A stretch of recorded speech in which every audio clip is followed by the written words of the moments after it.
జూబ్లీహిల్స్ నియోజకవర్గ ఉప ఎన్నిక ప్రచారం నేటితో ముగియనుంది. ఇవాళ సాయంత్రం మైకులు మోగబోనున్నాయి. జూబ్లీహిల్స్ ఉప ఎన్నిక పోలింగ్ 11వ తేదీన, 14వ తేదీన కౌంటింగ్ జరగనుంది. ఈ ఎన్నికల పోటీలో మొత్తం 58 మంది అభ్యర్థులున్నారు. కాంగ్రెస్, బీఆర్ఎస్, బీజేపీ పార్టీల మధ్యనే ప్రధానంగా పోటీ ఉండనుంది.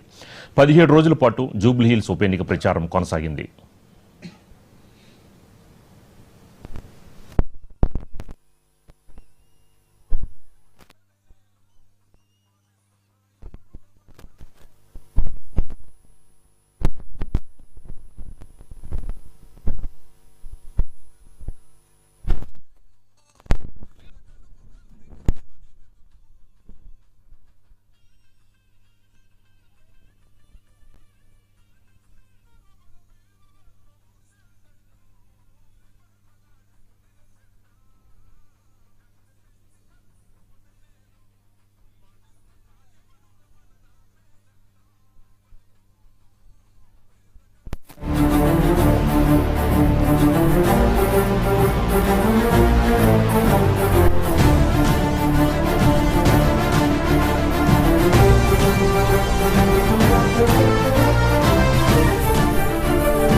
హోరాహోరీగా అన్ని ప్రధాన పార్టీల ప్రచారం కొనసాగుతోంది.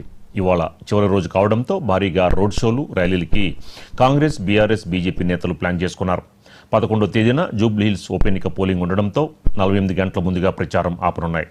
14వ తేదీన ఎన్నికల కమిషన్ అధికారులు ఓట్లని లెక్కించనున్నారు. జూబ్లీహిల్స్ నియోజకవర్గంలో 3,92,000 మంది ఓటర్లు ఉన్నారు. అధికార కాంగ్రెస్ ఇచ్చిన హామీలపై ఎన్నికల ప్రచారంలో బీఆర్ఎస్ టార్గెట్ చేసింది. బాకీ కార్డుల పేరుతో గులాబీ నేతలు విస్తృతంగా ప్రచారం నిర్వహించారు.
హోరాహోరీగా అన్ని ప్రధాన పార్టీల ప్రచారం సాగుతోంది.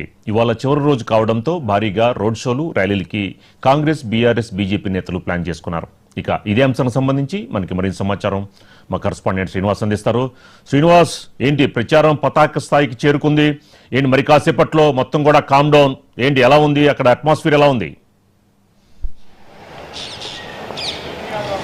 రాజు, ఇప్పటికే జూబ్లీహిల్స్ ఉప ఎన్నికకు సంబంధించిన 17 రోజుల ప్రచారానికి గడువు ముగిసిందని చెప్పొచ్చు. ఈ 5 గంటలతో కూడా ప్రచార రథాలన్నీ తమ పార్టీ ఆఫీసులకు చేరుకుంటున్నాయి. మైకులన్నీ మూగబోయాయి. ఇప్పటికీ 17 రోజుల నుండి మొత్తం బరిలో 58 మంది ఉండగా 3 ప్రధాన పార్టీలు సిరస్గా ప్రచారం నిర్వహించి 7 డివిజన్లలో కూడా ఓటర్లను ప్రసన్నం చేసుకోవడానికి వివిధ ఏదైతే ప్రణాళికలతో కూడా ప్రజల ముందుకెళ్ళి ఆ డివిజన్ల వారీగా, బస్తీల వారీగా కూడా ప్రచారం నిర్వహించారు. అయితే ప్రచారంతో కూడా ఓరెత్తించారని చెప్పొచ్చు అన్ని పార్టీలు. ముఖ్యంగా బీజేపీ, కాంగ్రెస్, బీఆర్ఎస్ 3 పార్టీలు మొత్తం ప్రచారాన్ని హోరుగా పోటాపోటీ నిర్వహించిన నేపథ్యంలో కూడా మొత్తం జూబ్లీహిల్స్ నియోజకవర్గంలో ఉన్నటువంటి 3,98,000 చిల్లర ఓట్లకు ఎన్నికలకు సంబంధించి కూడా ఈ ప్రచారం నిర్వహించిన నేపథ్యంలో కూడా ఈ రోజు నుండి ఇక అసలైన కీలక ఘట్టం కూడా మొదలవుతుంది. ఎందుకంటే 11వ తేదీ అంటే ఎల్లుండి ఈ ఉప ఎన్నికకు సంబంధించిన ఓట్లు జరుగుతున్న నేపథ్యంలో కూడా ఈ 2 రోజులు అంటే 48 గంటలు అత్యంత కీలకంగా అన్ని పార్టీలకు అని చెప్పొచ్చు. ఎందుకంటే ఇప్పటికే అన్ని వర్గాల వారీగా కూడా ఇప్పటికే నేతల్ని మోహరించి సామాజిక వర్గాల వారీగా కూడా ఎప్పటికప్పుడు సమావేశాలు ఏర్పాటు చేసి ఓటర్లని తమ వైపు తిప్పుకునేందుకు కూడా అన్ని ప్రణాళికలు చేసి ముఖ్యంగా కాంగ్రెస్ ఏదైతే అధికారంలో ఉన్న రెండు సంవత్సరాల నుండి చేస్తున్నటువంటి అభివృద్ధి ఫలాలను ప్రజలకు అందించే అంశాలన్నీ కూడా పెద్ద ఎత్తున ప్రచారం చేస్తూ కూడా ఇప్పటి ప్రచారంలో వెళ్ళిన నేపథ్యం ఉంది. అయితే ముఖ్యంగా 7 డివిజన్లకు 7 మంత్రులను ఇన్ఛార్జీలుగా, అదేవిధంగా ఆ మంత్రులతో పాటు 4 ఎమ్మెల్యేలు, 2 ఎంపీలు, కార్పొరేషన్ చైర్మన్లను ఒక కమిటీ వేసి ఆ డివిజన్లో మొత్తం విస్తృతంగా 17 రోజులు పర్యటించి ఏ డివిజన్కి ఆ డివిజన్కు ఉన్నటువంటి ఇన్ఛార్జీలందరూ క్షేత్రస్థాయిలో పర్యటించి తిరుగుతూ డోర్ టు డోర్ క్యాంపెయిన్ చేశారు. అదేవిధంగా కాంగ్రెస్ అమలు చేస్తున్నటువంటి పథకాలను ప్రధానంగా ప్రచారం చేయడంతో పాటు జూబ్లీహిల్స్లో కూడా అంటే కాంగ్రెస్ ఎమ్మెల్యే లేడు కాబట్టి ఈసారి వచ్చిన ఉప ఎన్నికల్లో కాంగ్రెస్ అభ్యర్థి నవీన్ యాదవ్ని గెలిపిస్తే రాష్ట్రంలో ఏ విధంగా అభివృద్ధి చెందుతుందో జూబ్లీహిల్స్ నియోజకవర్గాన్ని కూడా అదేవిధంగా అభివృద్ధి చేస్తామంటూ కూడా ప్రచారం చేశారు. అయితే ఈ నేపథ్యంలో కూడా ఇప్పుడు ప్రధానంగా పార్టీలు విమర్శలు అనేది తారస్థాయికి చేరుకున్నాయి.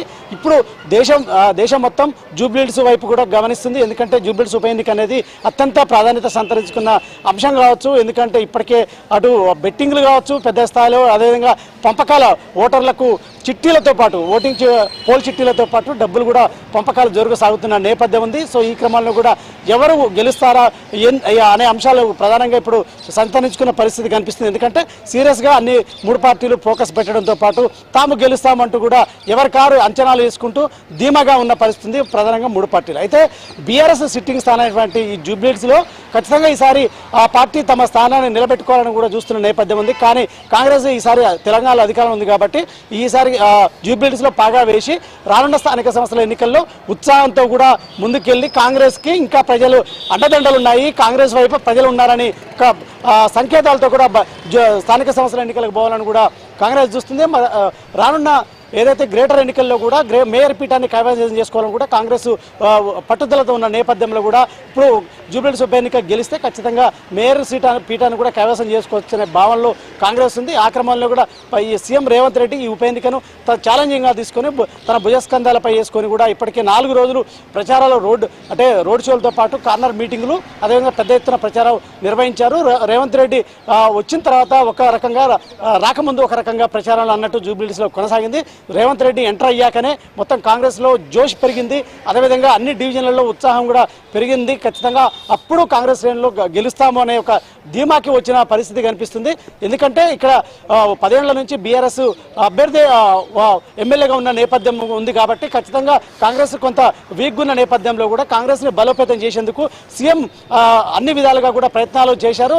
ఎందుకంటే సీఎం నివాసం కూడా జూబ్లీహిల్స్ పరిధిలో ఉంటుంది కాబట్టి ఖచ్చితంగా ఆయనకు ఎక్కడ కాంగ్రెస్ బలంగా ఉంది, ఎక్కడ బలహీనంగా ఉందనే అంశాలన్నీ ఆయన బేరుజు వేసుకుంటూ ఎప్పటికప్పుడు నేతలకు దిశానిర్దేశం చేస్తున్నారు. అయితే ఇప్పుడు పార్టీ పరంగా అయితే పీసీసీ అధ్యక్షుడు మహేష్ కుమార్ గౌడ్, అయితే తెలంగాణ వ్యవహారాల ఇన్ఛార్జి మీనాక్షి నటరాజన్లు ఎప్పటికప్పుడు పార్టీని కోఆర్డినేట్ చేస్తూ వివిధ కమిటీలు కూడా వేశారు. ఆ కమిటీలను సమన్వయపరుస్తూ జూబ్లీహిల్స్లో ఏ విధంగా ముందుకు పోతున్నాం, ఎక్కడ మనం ఏ విధంగా బలంగా ఉండాలి, ఓటర్లను ఏ విధంగా మనం తమ చెప్పుకోవాలి, పథకాలను ఏ విధంగా ప్రజలకు విస్తృతంగా తీసుకెళ్లి వివరించాలనే అంశాలపై కూడా ముందుకెళ్లిన పరిస్థితి అయితే కనిపిస్తుంది. మరో 48 గంటలు మాత్రం అత్యంత కీలకంగా కానున్నాయి. అయితే సైలెంట్ ఓట్ బ్యాంకింగ్ అనేది ఒక బస్తీలలో 16% ఉన్న నేపథ్యంలో కూడా అది అత్యంత కీలకంగా కానుందని చెప్పొచ్చు. రాజు శ్రీనివాస్, మీరు అలాగే హోల్డ్లో ఉండండి. ఓకే, మనకి ఇదే అంశానికి సంబంధించి మనకి మరింత ఇన్ఫర్మేషన్ మా కరెస్పాండెంట్ రామ్ నరేష్ అందిస్తారు. రామ్ నరేష్.